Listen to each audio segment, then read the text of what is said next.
It's Anlos here. Today's story revolves around one of the most disturbing and haunting paintings that was ever painted to this day, in my opinion. It's a painting by Francis Bacon. Here is a painting, and now comes the story.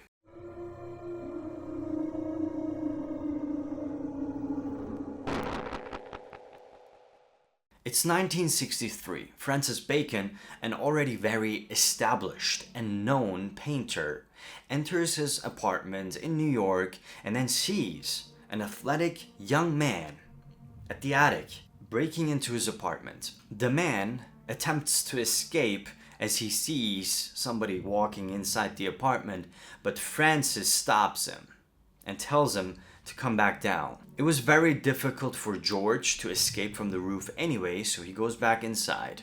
He's not really scared.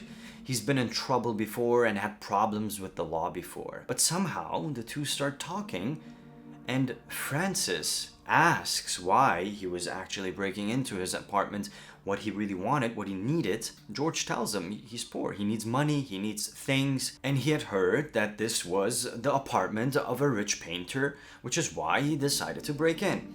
Somehow, the two just struck a really close friendship, even a romantic one, you could say. George Dyer was from an uneducated and impoverished part of East London. Somehow, these were attributes that Francis Bacon valued quite a lot. He liked the idea of the working class, or people who were uneducated or impoverished. Just the rawness of it appealed to him. And thus, an immediate connection appeared between the two. And Francis felt drawn to this George Dyer person. Soon enough, George Dyer, the very handsome and athletic man, would become Francis Bacon's muse and principal model in his paintings. Now, George was always engaging and very gentle in the beginning of their relationship. Francis would paint him, and then they would start chatting, going out for drinks, walking out in the late night streets. Their relationship grew much stronger. One night, they're walking out in the street, and they see a black stray cat. George loved animals, so he immediately wanted to play with the cat. The cat did not approach them, it was scared, but George chased the cat very slowly and kindly, and somehow with his kind words and whispers, he was able to persuade the cat to come to him, and he was able to love it and just play with it in his hands. Francis, watching this image of the cat and his lover, George, is mesmerized. This loving and kind man, the ability to even appeal to a scared animal was just incredible to him. But at the back of his mind, Francis is thinking, a black cat usually means bad luck. Now, he doesn't say anything to George. He doesn't want to ruin the moment that they're having there. However, his joy wouldn't really last long, and maybe the black cat was indeed an omen. Francis Bacon's fame grew even further when he was painting George Dyer's portraits. This, of course, had also brought some notoriety and fame to George Dyer as well. But the art world was more focusing on Francis Bacon. He was becoming the new Picasso. And this, unfortunately, started to overshadow George Dyer's neediness, and he inevitably got caught in the idea that he was just another hanger-on, sort of an assistant, not the true treasure, but just a little image, little particle of all that fame and success in Francis Bacon's life. Basically, he saw himself as a disappointment. He barely understood or even liked the paintings that Francis was drawing, even his own portraits. Though this was odd, the only reason he was even tolerated alongside Bacon's circle of friends that were into art was because he was being painted by Bacon. However, he just didn't like the paintings. He even admitted, saying that, "I don't understand them and I think they're horrible." George also got bored of Bacon's friend circle real fast, even though they were practically George's only friends or people that he knew. He was getting annoyed by them. Mind you that George Dyer was handsome and very charming, but he was lacking the intellect to be amongst those people that were into these arts and all sorts of political ideas. So when he would be around them, from outside, he would seem to fit. But when you get closer and when you listen to the conversations, he could just never really agree with any of them or even participate into these deep topics. Whenever he would make a remark or say something that he believed to be smart or reasonable, they would make fun of him in a very constrained way, even laugh from behind him. And he felt that, he saw that. Now, what exactly it made him feel like might have been this. These buffoons, all of them, buffoons. They think they know art, know life. They know nothing. Do they know hunger? Do they know poverty? Sitting on their puffy couches with their expensive clothes, laughing, talking, smiling at each other beneath their lies and disgusting masks. And for what? For vanity. I should steal all their money and their diamonds and their necklaces.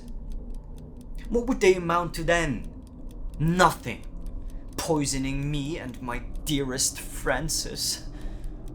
These draining insects. What vain endeavor he puts himself through, all for these slimes. But no worry, I'll save us both. Just wait. When insecurity would eventually set in, George Dyer would just drink himself through the entire night until he collapsed. And this insecurity would cause George Dyer to become even more addicted towards alcohol, which would make him feel much more relaxed and at ease. And he would find himself drinking from the moment he would wake up until the moment he would collapse. Bacon became quickly tired of this emotionally needy George Dyer, whom he had to carry, not just emotionally, but also very often physically to home because of his collapse. Soon, Francis Bacon starts to distance himself from George. Even though he still loves him, he realizes that this sort of life is no good for George. He was killing himself. He did not belong in the art scene. So Francis Bacon, he starts going out with friends more often. He starts visiting galas that are overseas, goes to the movies, hangs out with people a lot longer, basically spending time away from home as much as possible, just so he doesn't have to watch George slowly kill himself by drinking, by these painful moments that he's in. When George Dyer becomes aware of Francis Bacon's actions and the way he was distancing himself from him, he realizes that he's at the verge of losing his only love. And he decides to act upon it. He buys cannabis and then plants this inside Bacon's house in between two walls, at which point he calls the police to inform them that Bacon was holding illegal drugs and possessions. The police arrives and finds the cannabis indeed at Bacon's house, at which point they attempt to apprehend him. In that moment, George immediately regrets. He says that he was the one that had planted it to let Francis go. Francis then tells the police about his troubles. George was drinking a lot, he had issues, he had depression, and he convinces the police to not arrest him as well. In the end, it was just police arriving and trying to fix whatever was going on emotionally between these two men. Evidently, nobody's arrested, but following this event, Francis Bacon realizes what needs to be done. A week later in New York, Bacon tells George that they needed to end their relationship, that he wasn't good for George. That this art scene was affecting him in a very bad way. Fame, fortune, it was all too much for him to handle. And that he cared for his health, which is why they needed to end this relationship as well as stop seeing each other completely. George bulged his eyes in complete disbelief.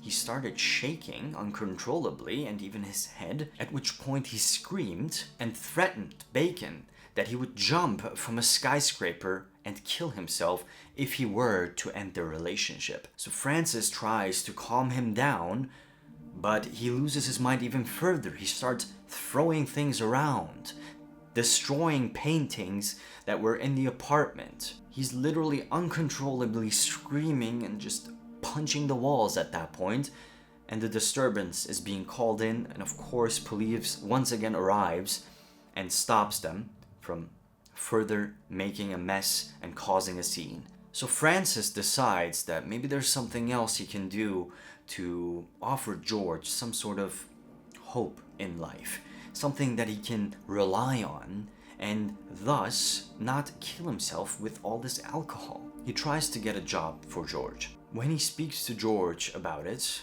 the possible jobs that he could be finding him, George says, "I don't know nothing." And when Francis tells him that he can learn, George tells him just blatantly, "I did learn to steal." Eventually though, the relationship loses its spark and it fades out completely. Francis Bacon stops visiting his home in New York, and George realizes that he's now gone. At this point, George finds himself adrift and alone, and descends into a full-blown alcoholism, supplemented by antidepressants. His dependency on Bacon continued starting from the 60s until the 1970s. Francis was aware of the situation. He wasn't dumb, and he was feeling guilty. And in a moment of pity, he invites his former lover to attend his retrospective in Paris. George is over the moon by this. He's overwhelmed with joy. It had been a few days when he realized the letter came in. He was drunk the entire time, and it was difficult for him to get his mind back together. But once he finds the letter and the invitation, he immediately purchases the ticket from New York to Paris. And there he meets Francis Bacon, his ex-lover, in a hotel. Now the rooms were separate, but connected with a joint bathroom in the middle. George was only able to spend a few hours with Francis, and it was very joyful talking to him again, looking into his eyes. They were having small amounts of drinks, but then Francis informs him that he needs to go back outside, that he had business to attend about the retrospective, and he leaves the room. George Dyer once again feels left alone, in the dark, forgotten, a disappointment. And that's when he realized that no matter what he did, he could never truly be part of Bacon's life, the only true love that he ever had. It was 2 days before the grand opening of the retrospective of Francis Bacon. When he returned to his room late that night, he entered the bathroom and was devastated. He couldn't stand on his feet. His knees shaking, he fell on the ground with a broken heart. Time had slowed down and almost stopped. It felt like seconds were hours, and his mind was as dark as ever. Oh no. Not again. Not another one. Gone. Oh, George, my dear lover. Why would you... I just can't. I can't do this anymore. Every canvas tainted with blood. Oh, the darkness you shall now embrace. Gone. You're gone now. Your legacy is the pain you leave behind. My legacy is the pain that must live on. And all that's left is work. My work. My only salvation. The only truth to my suffering. My God. My creator that I create. I can't let your vessel overshadow my flesh. Oh, dear George, I'm so sorry. But you must live for 3 days more, lest my career is over. I mustn't tell anyone. No one shall know this gloom in the toilet. No one shall see until I paint it. George was found overdosed from alcohol and pills. He apparently tried vomiting in the sink from the foundings of the police later on, but he wasn't able to do so. When he was found, he was literally slouching over on the toilet, almost as though he's having a stomachache, and just with his head down. As Francis gets up from his knees, he rubs his pants, almost trying to get the dust or get the memory off of what had just happened. He takes a deep breath and he steps back out of the toilet. He then closes the door very slowly shut. Then he makes a call to a very close friend of his. He shares what had happened and asks for help. His friend, who has great connections within the city, contacts the police of what had happened, and together they cover up George's death until at least the retrospective is over. The idea was, if the word gets out that George had died in the same bathroom that Francis Bacon was using, it would overshadow his retrospective, which was going to be this immense and great success, something that he'd been dreaming of for years. So they cover it up. Nobody says a word. The police is aware of the death, but nothing or no measures are taken. Even the body isn't taken outside from the bathroom. Once the retrospective is over, they take care of the body. And no doubt they can't cover up the entire story, and word gets out that he had been already dead for the past 3 days as the retrospective was happening, as Francis Bacon was downstairs and greeting their guests. He was ever so smiling and ever so happy. Nobody would have had a clue of what was going on upstairs. Francis Bacon, though devastated, continued greeting guests as though nothing had happened. He was smiling as ever. He was as happy as he ever seemed to be. Nobody could have even suspected something bad or sad happening in his mind, or that had happened already. Many of his close friends claimed that on that day, Francis Bacon showed powers of self-control that was hard to come by. Though Francis was deeply affected by Dyer's death. He just recently had lost 4 other close friends of his. One of them was a gambling friend in his adulthood. One of them was his nanny, and 2 of the other people were his ex-lovers. All of them had passed away, and now George Dyer too. It makes 5 deaths, which is why he was so devastated, and maybe which is why he was able to control himself, because the idea of death had just become so common in his life, he almost had become indifferent to it. In the triptych of May to June 1973, he paints George Dyer slouched on the toilet as the retrospective was happening, his dead body embraced by the darkness, and nothing more. Francis Bacon was influenced by film, so doing these triptych formats was his idea of capturing time, almost as though scenes happening. But he didn't want it to be linear. The idea that you could read it from left to right didn't seem right to him. Time was, after all, subjective to him, so he mixed the places of the paintings in this triptych. In the first position, Dyer is already dead, but in the next position you can see him still vomiting. The idea was perhaps that it wasn't certain what had happened first. Maybe George Dyer was already dead even before he was trying to puke, even before he had died. For the arrows in the painting, he claimed that he didn't want it to be this emotional idea of something that had happened, like a story, because he didn't want to think of himself as a storyteller. So he painted these arrows in order to make it seem more like police photography, where with evidence they would have these arrows back then. He wanted to make these paintings seem more clinically distanced from his own personal experience. Even throughout Bacon's career, he always stated that he was trying to avoid narratives as much as possible, and giving meaning to his paintings was preposterous. In a 1985 BBC interview, Melvin Bragg asks him about this triptych and whether it conveyed a story. And Bacon admitted that it was indeed the closest he had gotten to painting basically a story, because that was how George Dyer was found.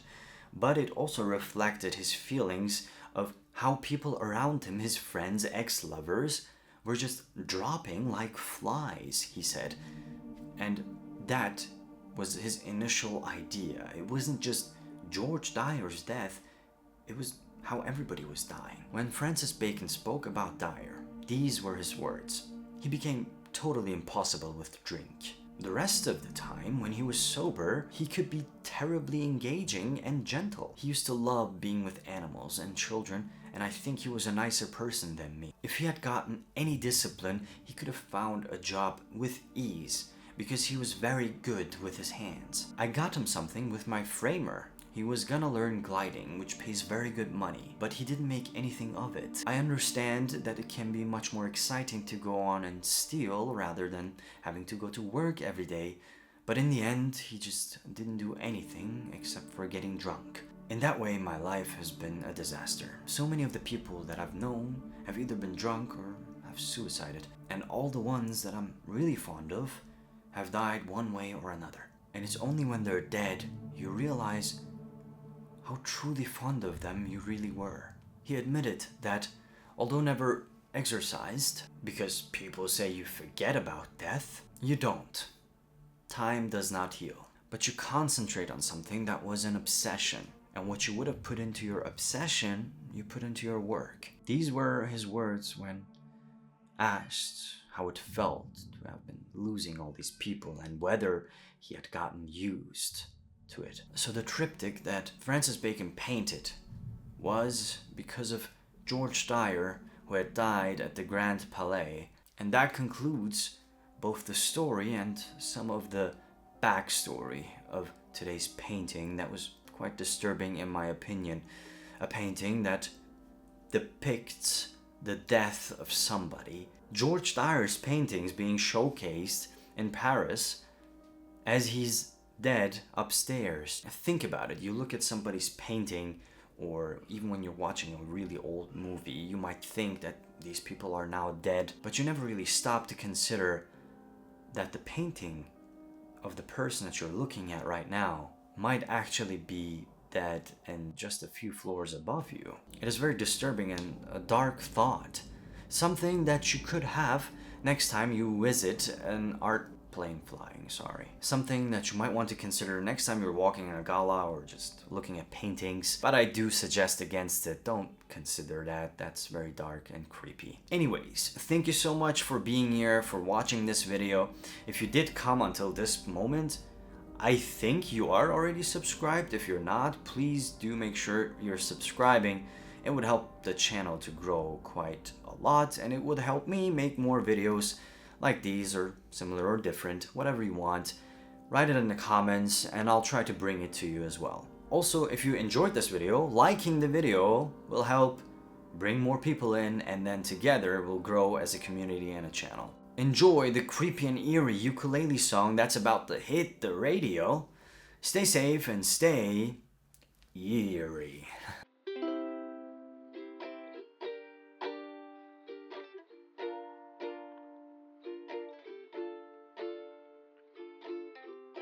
Tried to walk home last night, really thought I'd be fine, but then a sudden thump behind.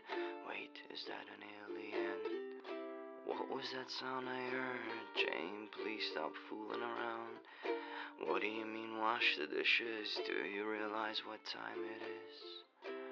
I'm getting the creeps again. Look at these goosebumps on my skin. If I'm not back by 8, the delivery guy probably did it. Now I must fade in the dark, get away from everyone. Oh Jane, I'm so afraid, I'm begging you to stay. Is someone watching me as I'm wide asleep? Getting those goosebumps again. Wait, am I peeing? I'm so scared that I'm peeing.